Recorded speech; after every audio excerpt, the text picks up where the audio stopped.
Okay. So we're here with Macko Grimmer. Hi. Who is a musician on his own. Yeah. Amongst many other things you're going to find out. And I got a call about a week ago saying, Matt, the world's a horrible place. It needs a bit of a boost. And from knowing Macko for about 10 years, roughly, when we were working together, you're that sort of person that, like I am, you're built to want to make the world a better place. Yeah. And, you probably struggle with the same sort of things as I do. It's an insurmountable task. Mm-hmm. And the only way to do it is to make the place that you're in, where you are, leave it where you are. And that's basically what we want everyone to know. Yeah, absolutely. So, but I'm going to sort of lay it on you first to kick off. What instigated this? I mean, I know if you read the news, it's easy every day. Yeah. But what is it that made you really want to make more active about it? Just seeing people getting hurt, like seeing injustice happen. And yeah, I mean, I've been I call myself a survivor now, not a victim, but I had something bad happen to me when I was about 15 years old. And the difference between now and then is people stand around and film it for their likes on the YouTube or any social media platform. I was lucky enough not to have to deal with that side of things. So for the person filming it, for them it's like a funny video that they can put on social media with some likes, but for the victim it's very real and it's something that they'll never forget. It's true, and a lot of people nowadays will feel like they're more hard done by than previous generations. And you think about, there were 25-year-old guys going up in bombers in the war that never came back, and things like that. Yeah. So each generation has its own thing. But do you also think that now that the tools are there for people to film, that they find it's an instinctive thing? Rather than they need to deal with what's really happening, they feel like if it's on a screen, they're not actually attached to it. So they're sort of using it as a tool to get away from that. Yeah, it's like a detachment. I mean, phones are like, if someone's like anxious or something, they're on a bus, for example, they'll go on their phone, or waiting for a bus, they'll go on their phone to pass the time, sort of, if they're feeling a bit anxious, they can disassociate from, and I do it as well. I've got a game on my phone that if the noise is too loud in the room, it's too chaotic, I'll go on my phone and go on the game and just sort of forget about it, becomes background noise. So it feels like that there's another outlet that helps people not to address reality. Exactly that. Yeah. Which sort of breeds them not getting used to reality, which makes them more anxious about it. Yeah, and I think, it's seeing people film it but not actually do anything to stop these things happening. Yeah. It's sort of, we need a sense of community where if people who are about to do something horrible and they feel that hundreds of other people are going to jump in to stop them, they'll probably think twice about it. Yeah. Rather than, like, if I saw something happening to somebody, the last thing on my mind would be to film it. Yeah. The first thing would be to call the police or call somebody. Yeah. And get them down here as soon as possible. And even that's got its own problems now. Yeah, I mean, and smartphones are like, sometimes they're smart, sometimes they're stupid, but we'll get to that later. But like, that's people as well, really. Yeah. But on these things you can film and be on loudspeaker to somebody as well, so you can film things for evidence. Yeah. Like, there is the good part about that. Yeah.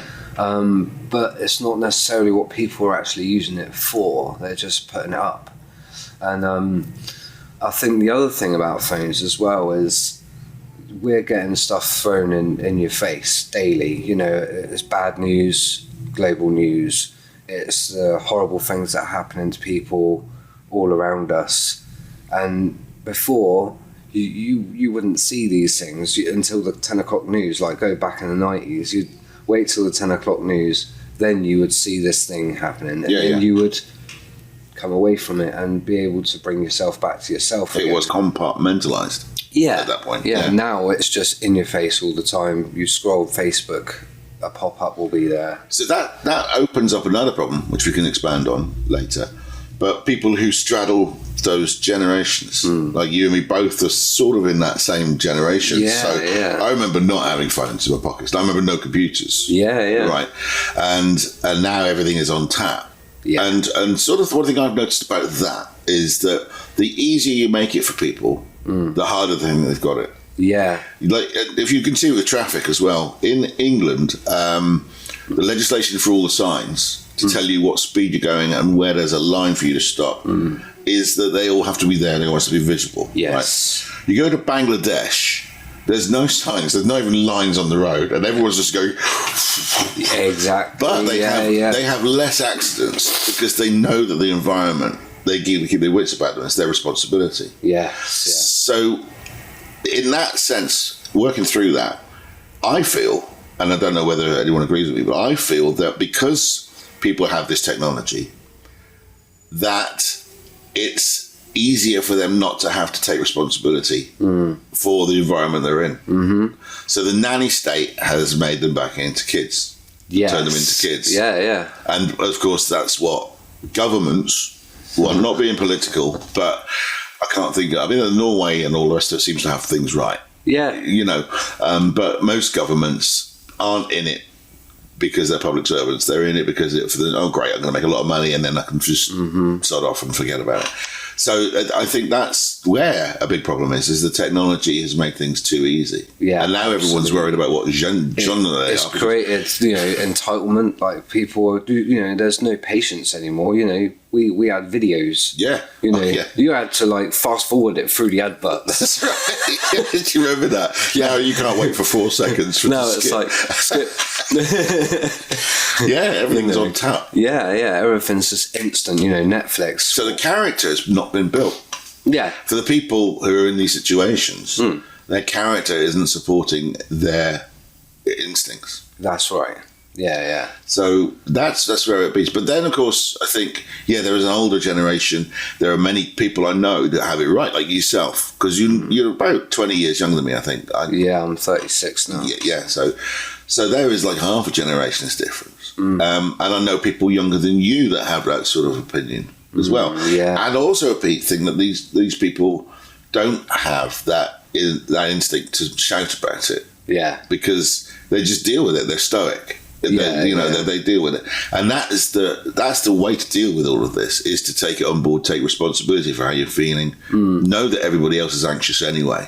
It's not a competition, and and just how you deal with that is down to you. And how we frame anxiety and fear, like if the fear can make you do 4 things, usually it's a fight, flight response and freeze, but there's also a 4th one, which is fawn response. So I'll explain that in a second. So for me, fear is an opportunity to be courageous, something that you have to overcome. So with those, it makes you hold on. So like if you're on a roller coaster, you hold on tight, and you don't lose your grip until it's over. Some people put their hands in the air and just see it as like an opportunity to go, hey, this is great, So I think, what's this fear trying to teach you? If you can step out of yourself and look at yourself or the situation from a third person perspective, because when you're emotionally involved, you are immersed in this, in the feeling, and logic kind of goes out the window and emotions are in the driver's seat. And I think it's really important for people, and they say this to, the SAS, the special forces, that never make a decision in an emotional state. Because you need to give yourself time to respond rather than react. Because it's normal to feel afraid. It's normal to feel angry. But if you act in those moments, often it becomes messy. You might say something you don't mean, do something you didn't really want to do, and have an outcome you really didn't want. If you let that fear subside for a minute and look at it and go, what's this trying to teach me? There's an opportunity here somewhere, and all I need to do is let things settle, let the mud settle, just enough for me to be able to respond to it, So then I can think what kind of outcome I would prefer. I can approach the situation with a more clear head and really become your own leader in that instance. So if you see a commotion going on around you and you manage to let these emotions settle, and at the same, it's very difficult sometimes because you have to act quickly. Like timing is important as well. So I would urge people to practice what I do, and that's in my own time, in my own head. Practice taking things from a third person perspective. When I do reach a situation where I need to pull on something quick, I've already practiced it before. Yeah. Preparation is everything. You mentioned the SAS, and that's what they do all the time. They train themselves in situations. Yeah. To then, and also the same thing with martial arts, where people are going to fighting. You after a while, you don't think of it like a fight. You think of it like an exercise. Yes. And you are thinking clearly in that particular. Yeah, it's mindset. preparing for anything that may or may not happen. Yeah. And you have tools that you can pull on for any eventuality. But more importantly, your state of mind is in a neutral state. Yeah. So that all decisions are then clear. Yeah. Because if you're in a panic state, you're not going to be anyone's leader, not even your own. No. Because you're going to be frantic. Thoughts are rapid. Yeah. And you're overthinking, if I do this, what if this happens? Sometimes a situation doesn't give you time for a what if. Yeah. It's just you've prepared for it. Now exercise that thing that you need to do. Yeah. And with that you gain confidence over fear. And you're like, I don't feel afraid, I feel ready. It's a state of readiness. The thing about fear and anxiety is worth talking about, because a lot of people I speak to as musicians, they all have high emotions, and that's a good thing. That's a great thing. And as you said, having the power, and emotions are power, but having the power but without the means to control it is useless. That's a useless emotion. Yes. Right? So what you're saying is knowing yourself, or knowing that there is going to be a solution. And most musicians I know have that automatically inbuilt. There's definitely a way of doing it. You're on stage, just during breaks, there's a way around it. Gotta keep going. That's right, yeah. And it's not like, I'm lost. No time for flapping around. That's right. So there's, and most musicians, and then the more that happens, the more you're not afraid of it happening, because you've gone through a situation where everything was okay. Exactly. So with what you were saying about training and preparing yourself for situations. Yeah. But to put yourself in situations where there's a commotion going on all the time, that's not great either. I mean, it's difficult to do that sort of thing. So, that's where films and like games can help. You know what I mean? Because that can desensitize you a little bit, but that again puts you into that clear-minded state. Yeah, there was a study carried out recently, scientific study to do with games and how it was something about the way the brain works for problem solving and stuff. So you get a puzzle game. It's in games like Tomb Raider, for example. You solve a puzzle, you can move on to the next level, and it's been proven that it's helped kids with problem solving. Yeah. So everything in in moderation is good. Too much of anything is good for nothing. That's right. Yeah. Too much air, too much water is bad for you. Yeah. And like there's so much awareness, like I was saying about the phones, we're bombarded with all this awareness with no solution. Yeah. So people are feeling out of control, because they are worried about things that they can't control. Yeah. So what I remind people then is to change focus. If there's nothing you can do about it, then it's probably not worth worrying about. It's concerning, and it's being aware of it is better than not knowing anything at all. Yeah. But change your focus back onto what you can control, which is ourselves. Yeah. Your kids, your family, rising costs of living and things like this are all things that we can adapt to. But you've given me an idea, and it's quite a spooky one. Oh. So it's not one of these things where you could probably scientifically demonstrate this. Okay. Ouija board, what's the answer? Why are the ghosts always English? It's a good question. Why don't you get someone who's Russian? I don't understand. that happens. That's my brain. Yeah. What colour does a Smurf go if you strangle it? It's just There's important questions. Yeah, things that it is weird. I mean, logic brain. I mean, that's a lot. I've got a lateral brain. Yeah. I look at a seedless grape and wonder what you plant if you want to grow it. Yeah, that's a fair question. Yeah, how does it work? If there's sour cream. Why is there a sell-by date on it? Because it's gone off already, and they put sour on it.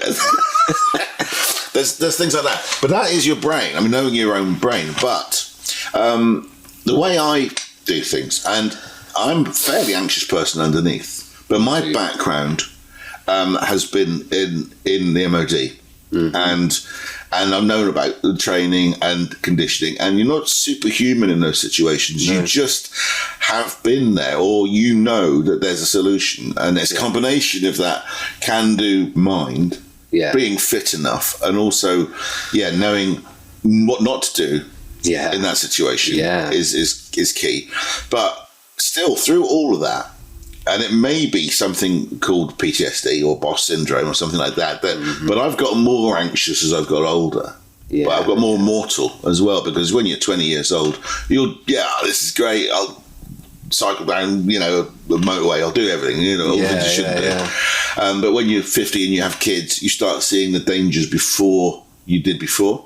And so I've got more anxious. But counterintuitively, I've become a comedian and put myself in situations where things are not under my control could go wrong. Yeah, you don't die, but it feels like right. But so I was talking to somebody about it the other day. I don't think I'm a comedian. I think I'm an actor. I think I act like someone who's funny and confident, and it comes over quite well. So that's what I've learned to do. But then using all of that and that philosophy that humans got me, and things like that, and what you're talking about, because we're very similar, I think, in character, the way you're thinking. Yeah.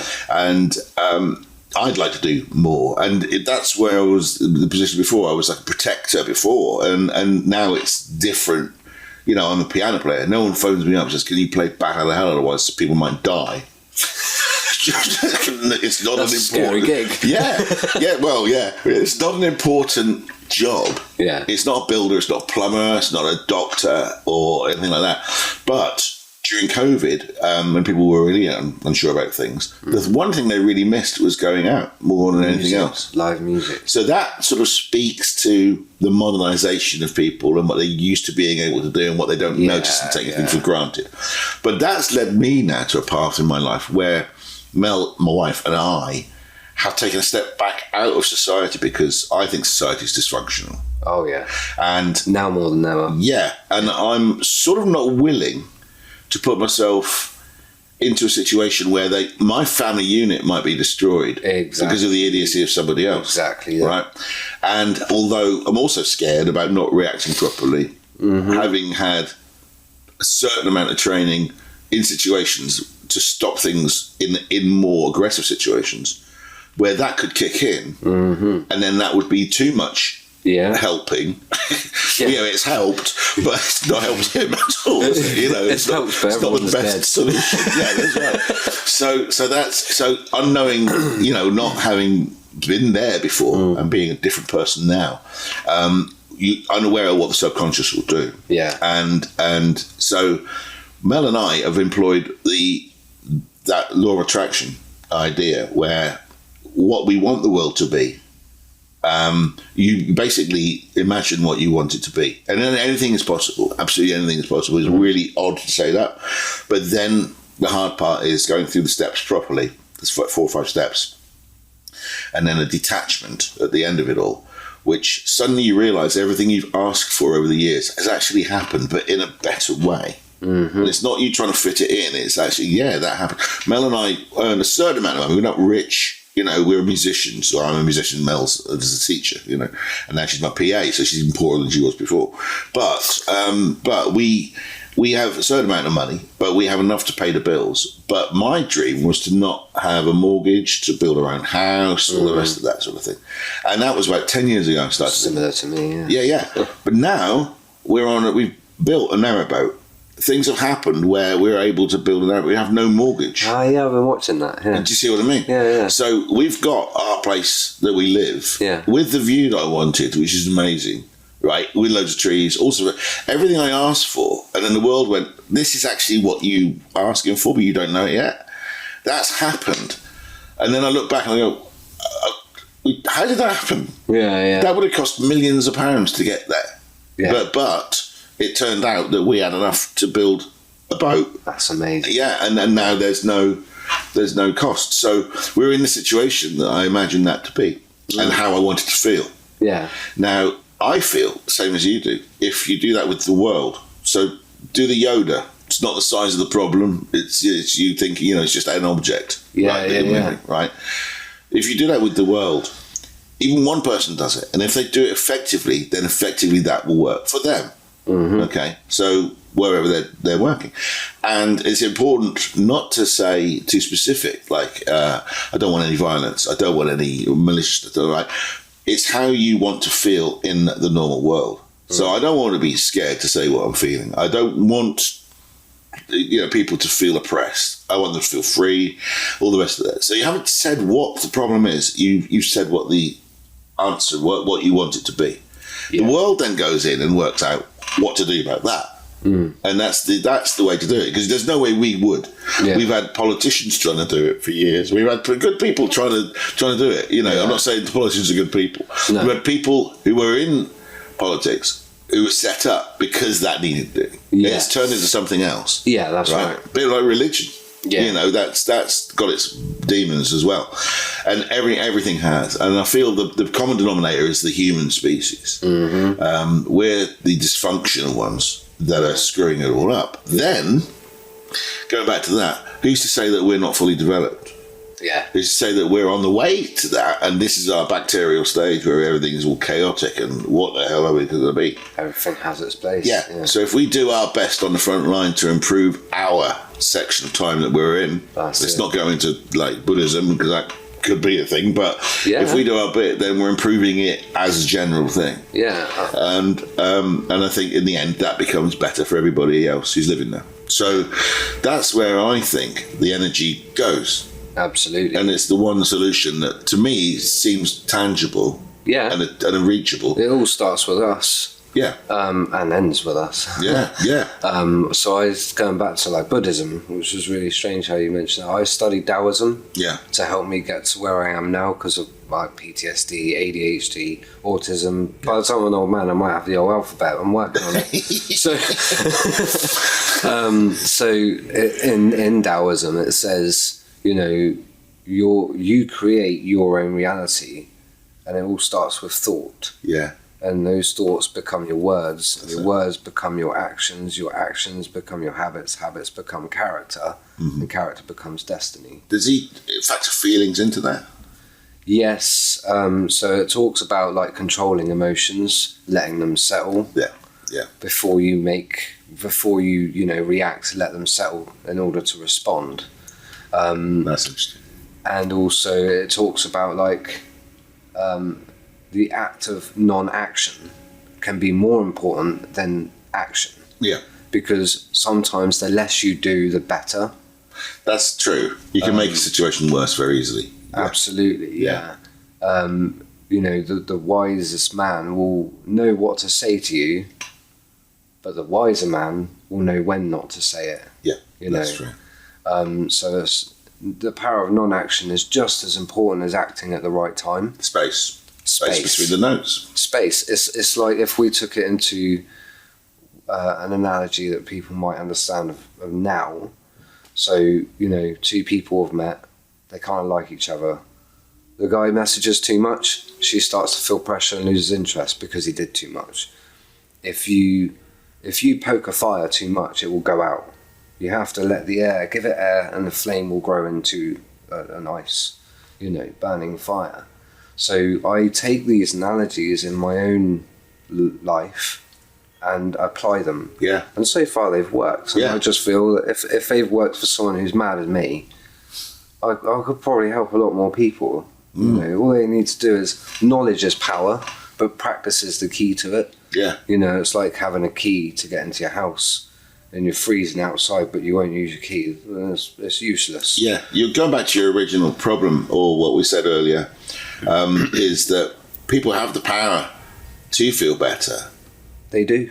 And either they don't know how to use the key, as you just said, or they're unwilling to take responsibility to make that decision.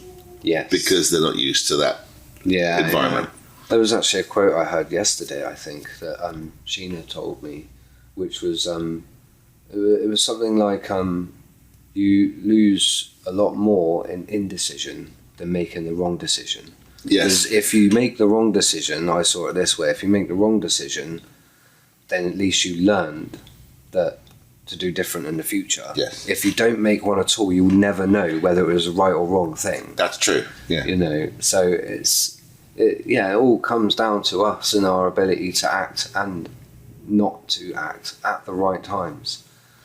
It's true. I mean, and then I mean, people aren't thinking it through. Many people are incapable of thinking it through, and that's not a disparaging remark. Some people think all brains different. Yeah. Some people have just not been brought up. But the nature-nurture thing's interesting. Why are people like this? And you do find it's family-related a lot. That's the nurture argument. To protect ourselves and our family. Something, yeah, that's right. But something, that's right, and what they know. For example, let's say someone's been in prison most of his life, he has a family, he knows how to survive in that environment. Yeah. He's not going to get a proper job because the society won't allow him to get any further on the ladder. Yeah. So they're trapped, in that situation because of a mistake he made years ago. And so that's a situation that doesn't help anybody. That's a one-way street. But there is something I've read. I'm not extensively researched into it, but I read it and I've come across it a couple of times, so I believe it's true.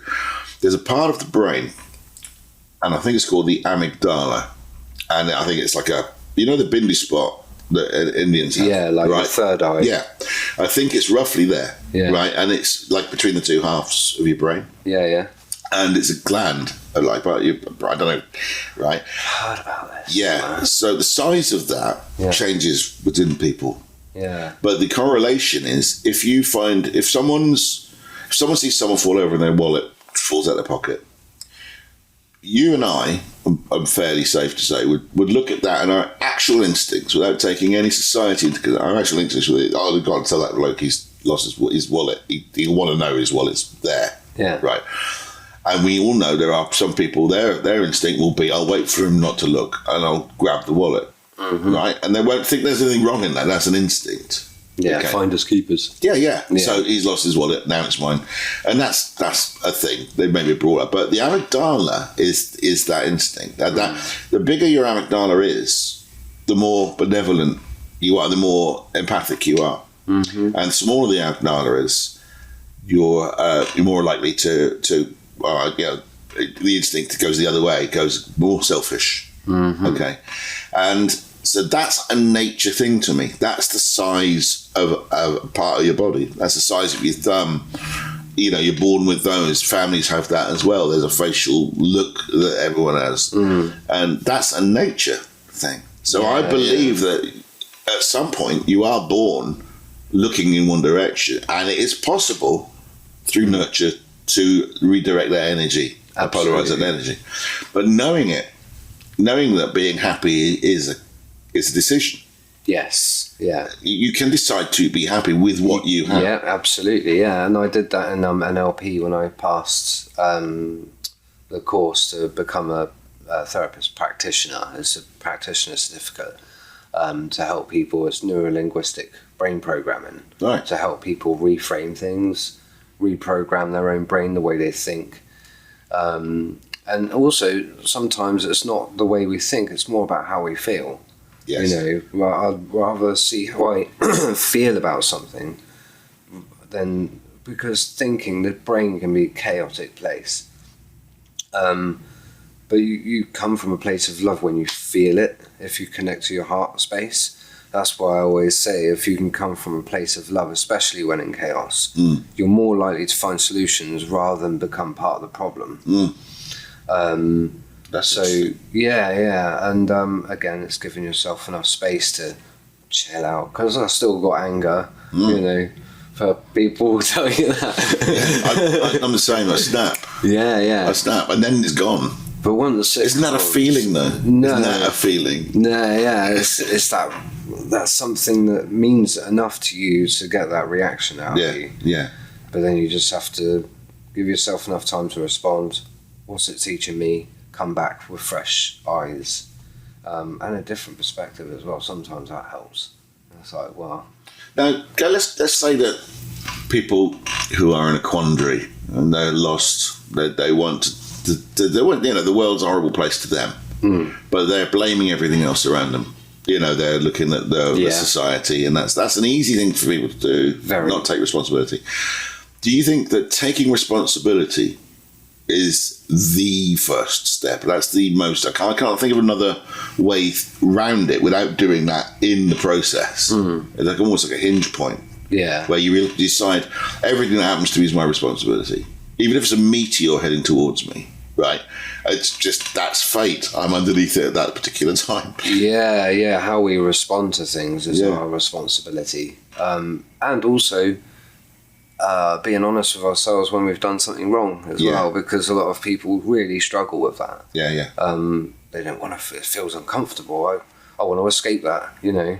I find the opposite. I'm not trying to put myself up, but and actually more since I stopped drinking. Since I found actually who I was. Yes, and I liked me escaping. Again. Yeah, that's right. That's right. When I stopped doing that, I mean, that's a part of the problem. Yeah. Social drugs, let's say, let's plug it all into the same thing. That does mind alter your everything. A lot, yeah. Yeah. There aren't really dragons in the kitchen. It's just the LSD that you can drop, right? But yeah. And since I thought it was great, I thought I was the man of the party because of alcohol. It was the bad girlfriend. It was your stripper girlfriend that you should never go out with in the first place. That you think makes you look good. Yeah. And then you realise no, it doesn't. She's actually milking you for all your energy and living off it. But that's how I felt. So now if I do something wrong, I cannot wait to be wrong. Yeah. Do you know what I mean? I'm kind of the same. Yeah. Yeah, because, you know, if I'm wrong, it's an opportunity to be right. And you're learning, as you said, you learn something. Yeah. Every time. You're not failing. If you fail on something, you're learning something so that you can learn about it later. I said that to a friend the other day. He's really struggling. He's like, I keep failing as a dad and stuff.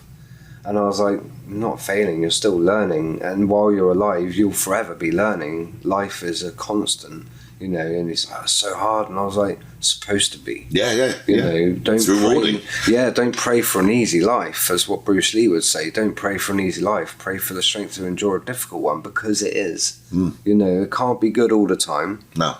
It can't be. And being really low all the time is also completely useless, you know. It ties in with what we said about people living in a world where everything's on a plate.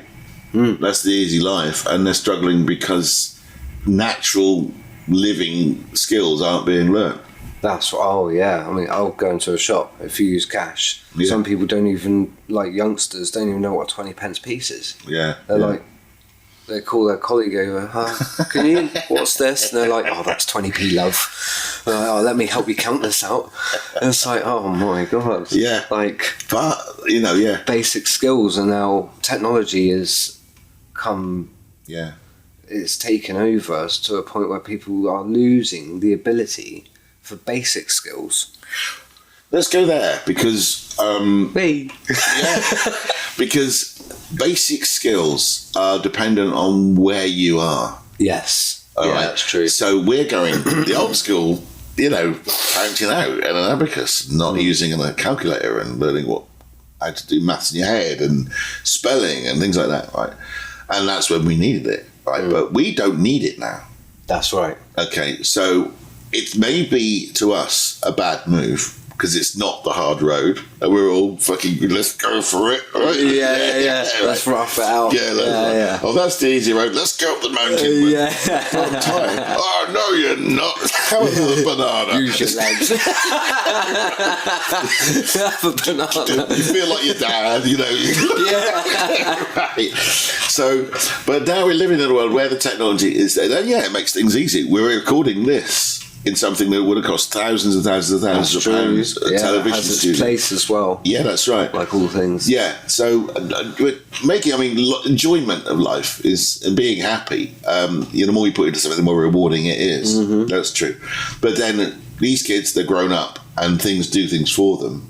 And even the jobs that they would get can be taken over with things now. Like we would have gone into a television studio, paid them technicians to do this.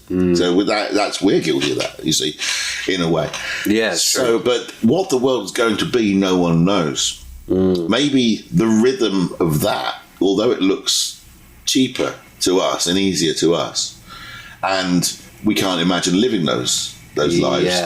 Our grandparents thought that about us. That's true. Do you see what I mean? Yeah, it's very true. Cut your hair. Where's your tie? We obviously don't listen, did we? They look at us now. Yeah. What's the world coming to? And that was 50 years ago. That's right. So that's a blink of an eye in the way it works. Yeah, I think that people are like afraid of where things are going as well, because they're focusing on. I think they always have been. Yeah. They always will be, won't they? Yeah, because we're focused on how bad it could get, rather than what's good about it. Which is my point. Yeah, I mean, I can't see much good stuff apart from the fact, I really can't. I worry about the army now. Yeah, if there was a war and you had national insurance and service, it would be nail the varnish out. Nails done. It's so true, but it's people like you and me that would be picking up the pieces of whatever they decide to do. Yeah, but that I think has always been it. Yeah, the people who've still got their faculties, protecting the ones that are on the way. But I mean, who is it for us to say that's what the world's going to be? All the films and things that people are all wearing white, and they're all eating Soylent Green or whatever, but it's we don't know what the future's going to be. Maybe that's the world preparing for what it is going to be. Yeah, and it's not for us to say that's good or bad. Yeah, absolutely. In Taoism, they say that as well. As if you're anxious, you're living in the future. Yeah. If you're depressed, you're often living in the past. That's a good point. But if you're in the present, you're at peace, because the present is all you have. It's a gift. Yeah. That's why it's called the present. I like that. Yeah, that's good. So you're here now. What can you do with what you have now?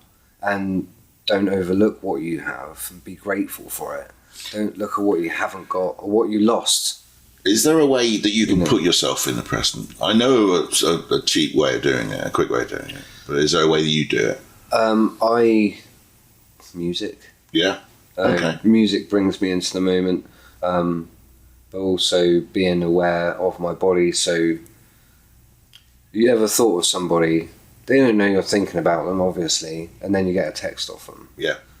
I feel we're all connected in some kind of way. Yeah, pretty well. And the more focus we give something, the more energy we give it. Yeah.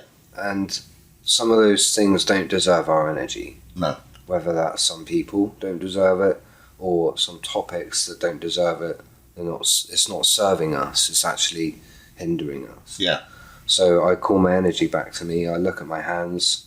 I make myself aware. Maybe I'll grab a stone, because I get stones Rocks, and stuff. Brilliant. Yeah. Rocks and stuff. And I keep them around, and I just play my ring. I become aware of my feet on the floor. Yeah. I ground myself and bring my energy and awareness back to me. Yeah. Okay. So I learned this one sentence, and it was from a guy called Andy Shaw, who's written a book called Bug Free Mind, which I recommend because I've read it, and that's where I started my journey about. I'll make a note of that. Yeah, it's he realised that with the law of attraction, right, that he said 5% of the people it was successful for, and he worked out what that was, and in a word, he wrote a whole book about it, and it was very difficult to read because it was a lot of info in there. Amazing. But it was only really quite simple. It was just there's a long way of saying it. So I think he did it to write the book. You know what I mean? He expanded on it. But the thing that where it doesn't work for, and this is so true, I can't tell you how many times I've noticed this when I've done it myself and realised that's what I'm doing wrong. It's the detachment for what you wanted to do. So it's called two world principles in other ways. Yeah. Whatever you want. Say I want a red mug in my life, right? And I decide I want a red mug. I get it in my head. I work out a way of it happening, right? Yeah, I know that. That could be angels come down and give me a mug. It doesn't have to, yeah. And then you consider it. You have an interview with yourself that it happened 10 years ago. Yeah. All right, but the last thing you do, and this is where people often they stop there, right? They think, oh, it's happened in the past, right? But they don't actually get that detachment. You've got to detach from the idea as if it doesn't matter. Let it go. Yeah. So that really helps with the gratitude of what's happening around you when you're in the morning, right? When you go, well, this is fine. I've got a recording studio. I work in the music business. I look like Princess Anne and David Seaman's love child. Not that. That's one thing I hate. But you do all that in the morning. That's the gratitude of the world you're living in. And that helps this happiness thing to breed, because your brain's the first thing it does. Before you look at your phone, first thing you do is just everything that my wife, my dogs, the world, the things that I love about it, everything. But then it's easy for you to go, right, if the red mug doesn't appear, this is fine. We're living in this. I'm okay. I'm alive. I've got a sense of humour. This is great.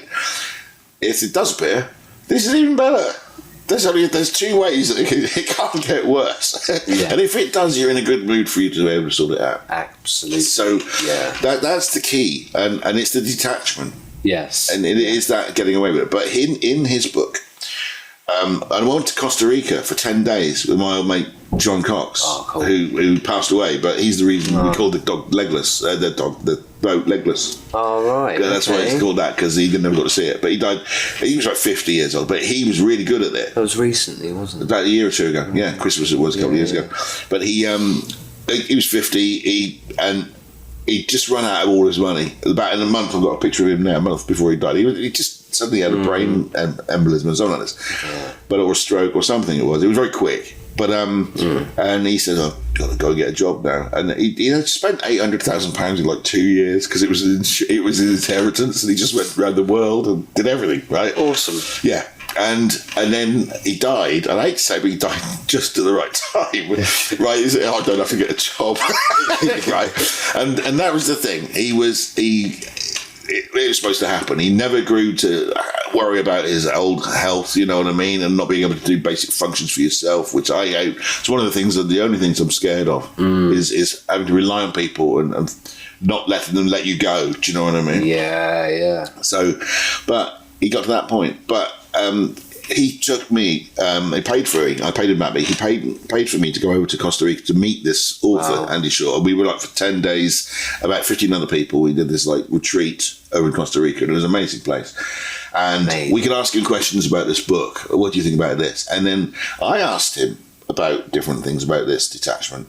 And one of the things, and why that worked, and I don't remember doing the steps, he says, well, you did this, and this. And then you realise, looking back at it, I've done everything he said when things worked out. And it was just an accident, but to be able to focus on how making it work was even more powerful after the event. Yeah. But coming back in the present, he says your mind's got to be in the present for you to make these decisions. Yes. So like you said, get your mind into a good place. Yeah. There's something called no mind. I think a lot of people probably experience it when they're doing yoga. But one new guy from New York, we were always struggling with not thinking anything. My mind's too busy. And just bringing it to no mind. I obviously do it when I'm driving a lot of the time. But you don't realise you're doing it because it's no mind. You're not thinking, in no mind. Otherwise, you'd be thinking mind, Yeah, that's right. But this New York guy, real brash guy, but he said, I got it, we're doing it. And he said, say a sentence, right? And then say the words in the sentence spaced out more, and then space them more. And then you realise there's gaps in between the words and no mind. And then you can, if you get it right, you can do it for about 30 minutes, one guy got up to. So you basically, the quick brown fox, right?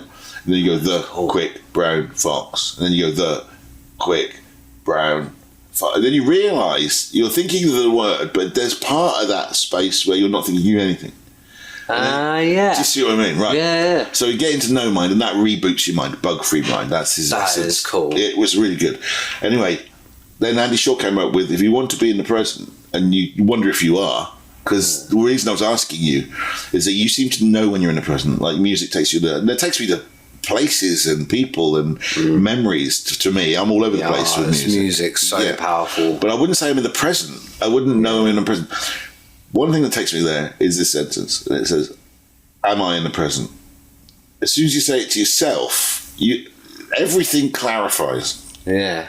It's just a way of just asking yourself, "Am I in the present?" And then you look around, yes, I am now. Yeah. Because you cannot not be. Yeah. Because you've then just judged yourself from there to there. Yeah. And now the things do seem to clarify up in my eyes. I don't know if it works the same for anybody else. Colours seem to be a bit clearer. Yeah, yeah. But I think it's a definite switch on. Yeah. And that's one way. So being in the present, it's really good. Yeah, is a way of calming yourself down. Yeah. And then realising can't do anything about 10 seconds ago. Can't do anything about 10 seconds to come. That's right.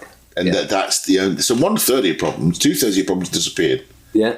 And then all you got to do is make the right decision. Yeah, I mean, tomorrow is just only an idea, really, isn't it? It's not here yet. Yeah. 5 minutes away is. Yeah. Anything can happen. Anything could happen. So beep would have to stop. Anything could happen. But it's just the present. Yeah. And it is a fantastic place because it doesn't really exist. No. It just is it's a point. Now. Yeah, that's right. I was, when I was a lot younger, obviously I've always had autism anyway, so I've always been up late thinking. And I can't remember how old I was, probably a teenager. And I was just thinking about how the world just keeps turning. And the only thing that really changes is light on it. The sun will be this side, and then it'll be this side.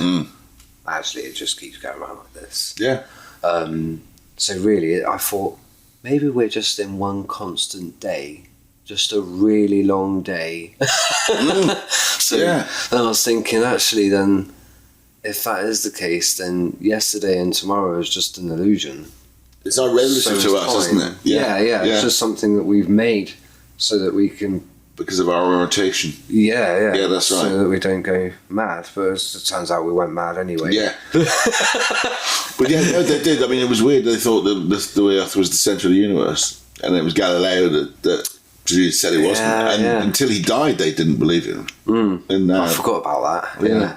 And then you got the Flat Earth Society, which I'm convinced is just people being stupid. God. And there was one guy on radio said that we've got members all around the globe, and the guy says, "I say that again slowly."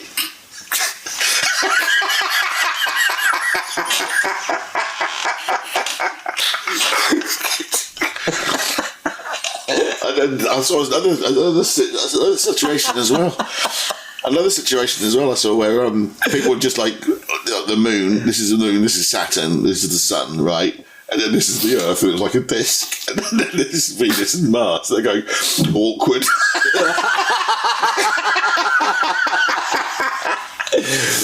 So my stepson, Keegan, he said to me one day, he was like, I really don't understand, these people who think the Earth is flat. What did they think that happened? Like, an asteroid just hit the disc and just yeeted all the dinosaurs off the planet. How kids think. Yeah. I don't know how old Keegan is, but how children think. He's 14 now. Brilliant. I love that. Yeah, that's great. It's just like, it was just... And that just cracked me and Sheena up for ages. It was just so funny the way he said it. He is very dry, a very funny young man, yeah. Chris said it to me years ago. I mean, its simplicity is hilarious. He was about 6, and I was failing as a dad. I was pissed too much. Used to miss out on seeing him. And it ruined a lot of relationships. And I remember once chatting to him, and he said to me, "Dad, why is it? Why don't you just, when you go into a pub, instead of asking for beer, just ask for orange juice?" And it was something that ended up being one of the solutions. Is the first thing you drink, the first thing you do if you're going to an environment where you think you might be wanting to have a drink and you don't want to have a drink, is just drink. The first drink you have is normally what you stick on. Yeah. So that's true, don't have one drink, one lager, I'll go on orange juice. That will never happen. We'll start with what you mean to do. Yeah, we learn so much from children. I mean, when I was a dance teacher for nearly 10 years, I'm pretty sure I learned more off of them than I ever did teach them. Yeah. One of them was patience. Yes. Yeah, that's right. Yeah. Nothing can teach you patience quicker than a child. It's such a shame when everyone grows up. Yeah. Just for me. Yeah. I mean, I'm about to become a dad.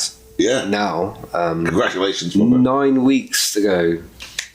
So, and then I still haven't. A lot of people have told me that you'd be in the trenches and all the horror stories. And I'm like, yeah, I really look forward to it. There's no book.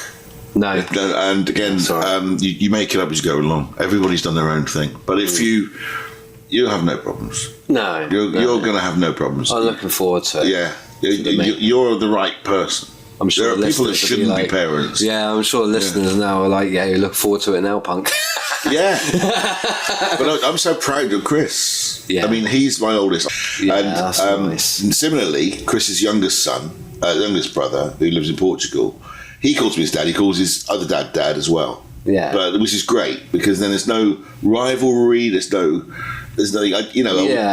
It took me a while to get used to that and know that, but it turned out I was being selfish. I didn't want not to be part of his life. Yeah. And someone else is helping him bring him up, and it's not me. And that was all it was. That was my problem. That was me. So once I realised that, everything's fine as long as he's happy, and he's brilliantly happy. So it's fine. Yeah. But it's you can make all these mistakes that seem like deal breakers. Yeah. But how you react to them, how you learn from them, is the parent part. Yeah, absolutely. Yeah. And like my stepdad Ken said to me when I was really young, he was like, I don't expect you to, I don't want you to call me anything. I'll be your best friend.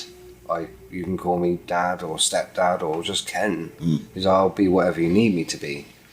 That's key. Yeah. And I was like, because I was like so angry up to that point with my dad leaving and stuff like this. Yeah. That when he said that, it was like, oh. Yeah. Well, now I like you. Yeah, that's right. I don't know what to do. That's great. That's brilliant. How to build a bridge. Yeah, he was really good like that. Obviously, he was in the RAF and he's had a lot of training and stuff. Yeah. So I learned a lot from him, mainly discipline. Do the washing up, will you? Yeah. Yeah. I mean, that's the other thing. Read, there's a video, there's a Navy SEAL that does Make Your Bed. It's called Make Your Bed. Yeah, I've seen that. Yeah, brilliant. It's really just about booting your head in the morning. Do small tasks, and then you'll end up achieving a lot. I was actually going to say that to the listeners as well, just like little things like make your bed in the morning, because no matter what day you've had, you'll always have a nice, tidy bed to come home to. That's amazing. Yeah, I'm still working on that. Yeah. You'll get there. Sheena usually does it. Yeah. But as long as the thing is, I mean, I used to be the same when I lived on my own. I used to do until I lived on my own. I was terrible at doing washing up. Then I lived on my own. I wanted to know where everything was. Fastidious with it now. I just do it automatically. If it needs doing, if it's not matter if it's mine or somebody else's. It was a nightmare when Chris and Jordan were living with us. It was like the fucking Waltons, right? And they would like, rather than use a fork that's dried up. Right, then getting the drawer, the whole drawer of cutlery would end up being not dry or waiting to be dried or washed up, right? But Mel still does it and the dries on the wall, but I do it. And again, my corner and my little bit of the world is better because I've been there. Yeah, and it doesn't take seconds. It does make you feel good. Yeah, there's definitely a thing that makes you feel good about doing things properly. It does. You look around, it's like nice and clear, and you come down in the morning. Sometimes I'll do it before we go to bed. And just do the washing up or put the rubbish out, because it's just like you come down in the morning, it's just like, like a smell, and especially with Sheena being pregnant as well, she can smell everything. Yeah, so that we just get that food out the night before. There's a lot, but there's no book, there's no right way, wrong way. But I think if you teach them the why.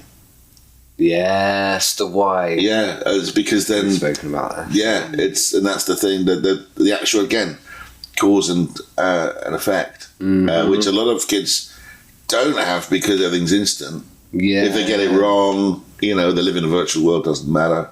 So that's where they want to spend all the time. I mean, I'm not going to tell anyone how to live, but there's more stuff out there. It's much better when you feel it in your face. But it's but with the why.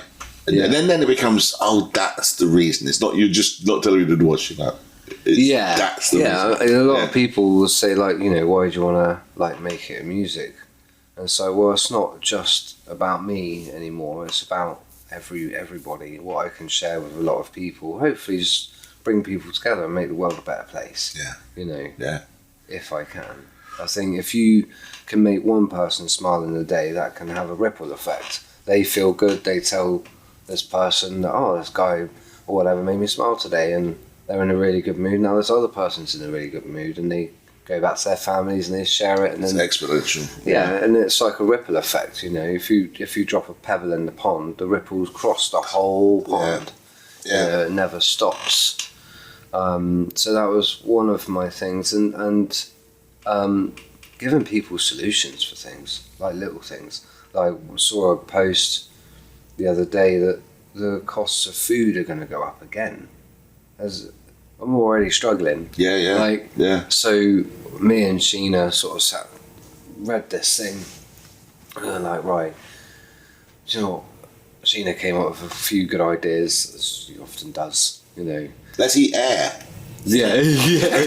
Let's eat the air, it's free. And there's fumes in it. It's got to be good for something. We'll feel something afterwards. You'll feel a bit spaced out if you breathe in deep enough.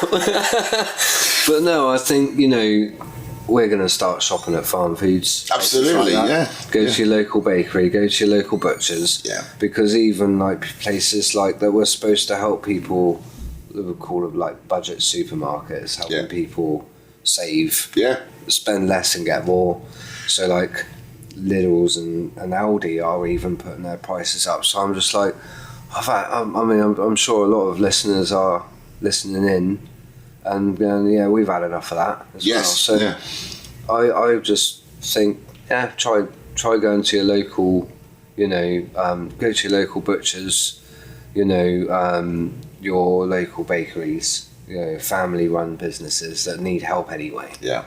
Because they're also battling against things a lot. That would help. Yeah, it would work. Farm foods, places like this help our farms.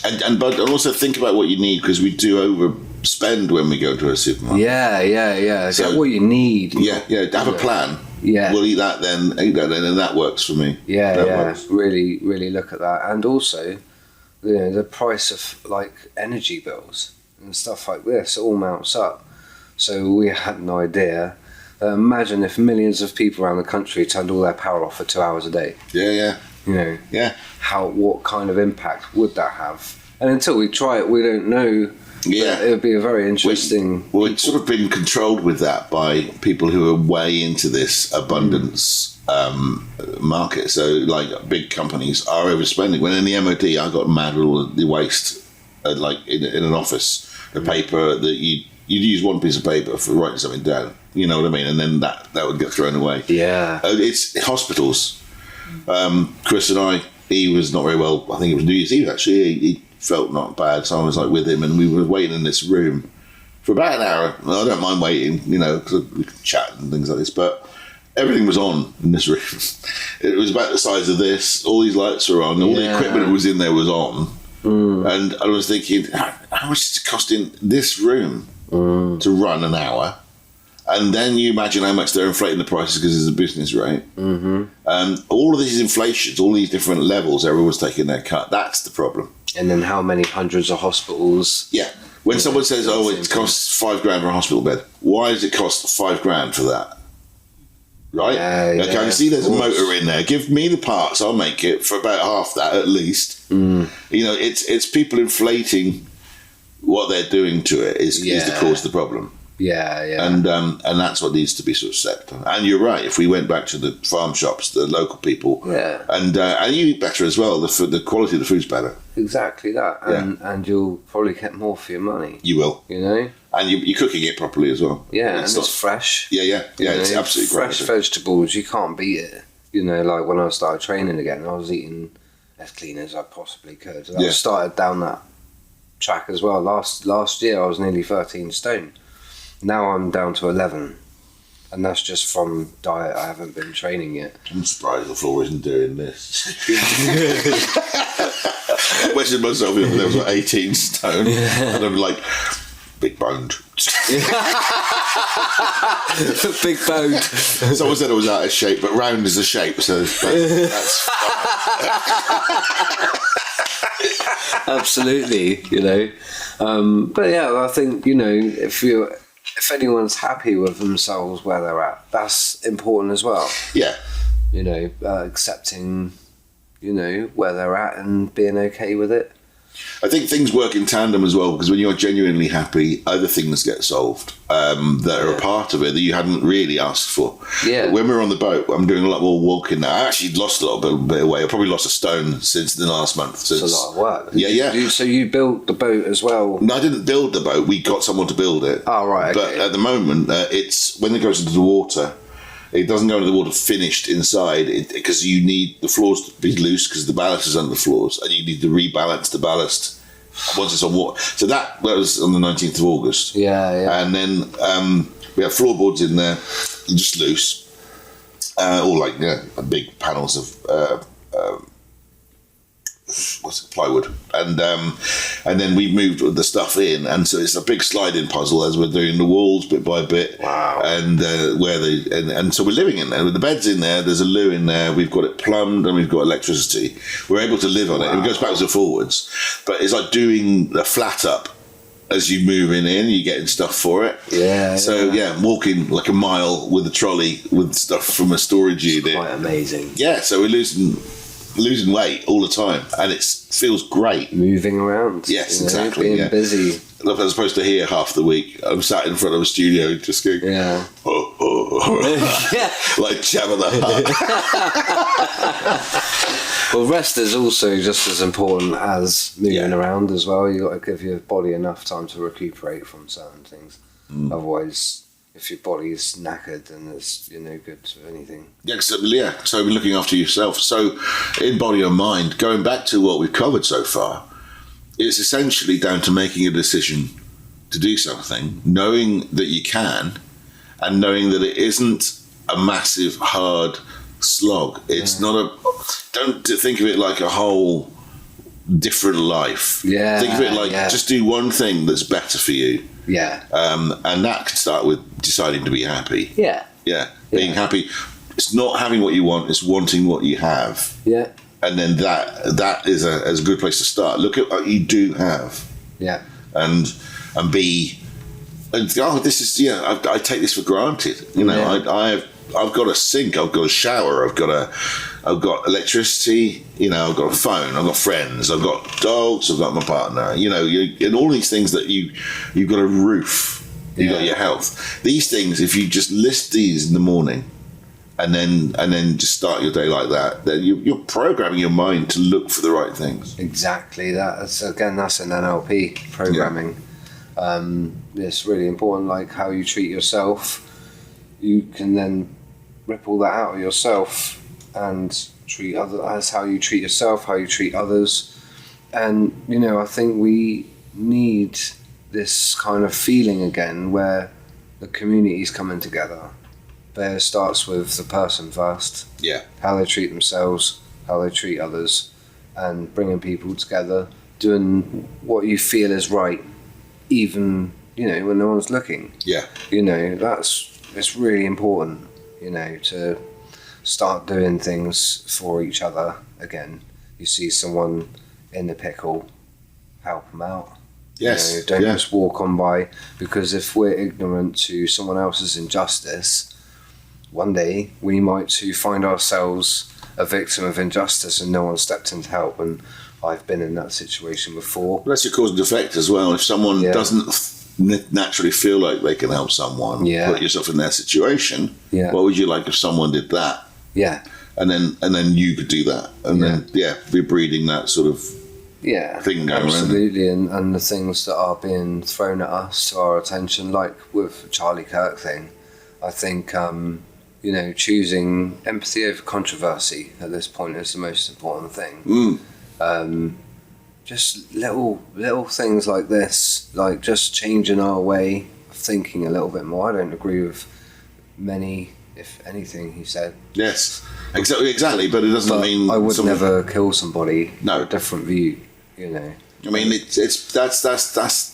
it's really hypocritical because that's their opinion that they're trying to force onto you, and they can't see that they've just done exactly the same thing. Exactly that. Yeah. And you know, like I've got releasing It's Time in the next few weeks, my track, and I've started shooting the music video for that with Dorset Video Shoots. Great, brilliant. James. Very, very cool guy. Fantastic. You might know him. I don't know. We probably work together, but me and memory and names. He films a lot of live events. Okay. Cool. He films like Rock on the Wreck.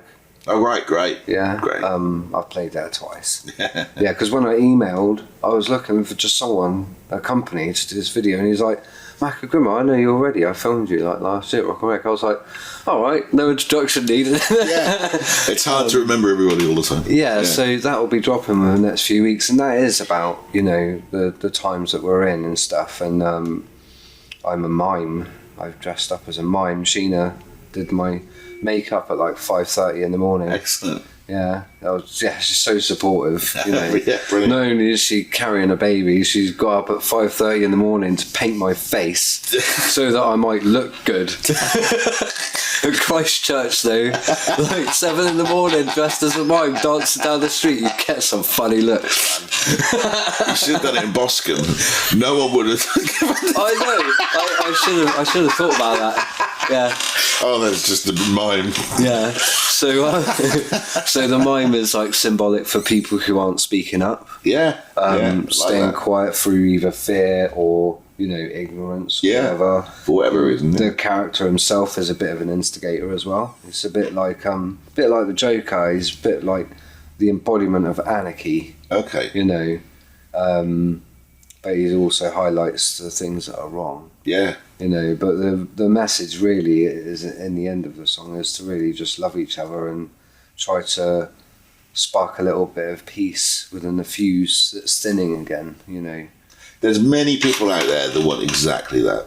Yeah. They do want it, and they just get frustrated, but then they don't take that extra step that you just done. Is by, look, let's share info. Here's what I do to do it, and it's working. Yeah. And give it a go. You know, if you want to feel the way you want to feel for the rest of your life, that's your decision. Yeah. But it's also your decision to improve upon that, and it's not difficult to do it. Yeah. I mean, this is another thing that I'm thinking all the time. It's like my head is very noisy. Yeah. But I was thinking it's not actually death I'm afraid of. It's not doing what I felt was right while I still could. Yes, and absolutely. Because what you leave behind is your legacy. Yeah. You know, and if you can leave behind a better world, what better wish is there? Absolutely. You know, so that's what the song's about, really. And you know, knowing that you have the power to create some kind of peace in your life and for to make that spread around you. Yeah. And you can do it. You know, a lot of people say, "Oh, it's too late for that." It's never too late. Never. It's never too late to start now. You know? It's absolutely never too late. And it's worth doing as well. I mean, it is about the future. Whatever the future's going to be, you know, who are we to say, "Oh, I want to stop here"? It's not for us. Yeah, you know, it's like we said earlier. Being indecision will have you lose a lot more than making one. You know, so just act today and do the best that you can with what you have, and you know, little. You know, can be that little bit can do something enormous. You know. It'd be interesting to see what other people do who listen to this. Yeah. So send in comments or send us an email. Yeah. Do you want to use your email for this? Yeah. It's Michael Bundell at 898@gmail.com. Is that BLUNDEL? BUN. Michael Bundell with double L at the end. Yeah. At gmail.com. Yeah. So Michael Bundell 898@gmail.com. We'll put this down in the comments or in the description so that you know if you've got any ideas of what works for you or what isn't working for you and how you think you can get over it, just send us an email and maybe we can expand on it in a possible future podcast. And follow me on Macko Grimmer Facebook. And if you want to offer me a gig, paid, I'll be very happy with that. Yeah, he's brilliant. He's absolutely brilliant. Yeah, fantastic stuff. Well, it's been a pleasure. I mean, there are people out there that want this to happen. Yeah. And I know it's going to happen because we hear about the worst part of the world, and it makes us feel like the world is that. It isn't. It isn't that. It's 90% okay. Yeah.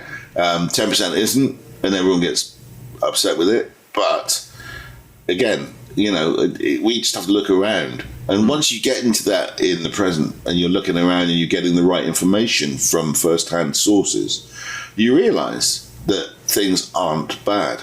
No.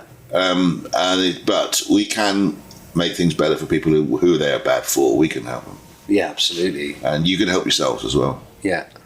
Yeah, brilliant. Absolutely. Wicked. Great. Well, this has been fantastic. That's Michael Blundell over there, or Macko Grimmer, if you want to find him. Yeah. If you want to find him on all the social services and social services, streaming service, all the social platforms. And my name is Matt Black. We're from Hangover Hill, and you can find that. Just Google Matt Black, put Piano Man afterwards. Otherwise, all you'll find is pots of paint.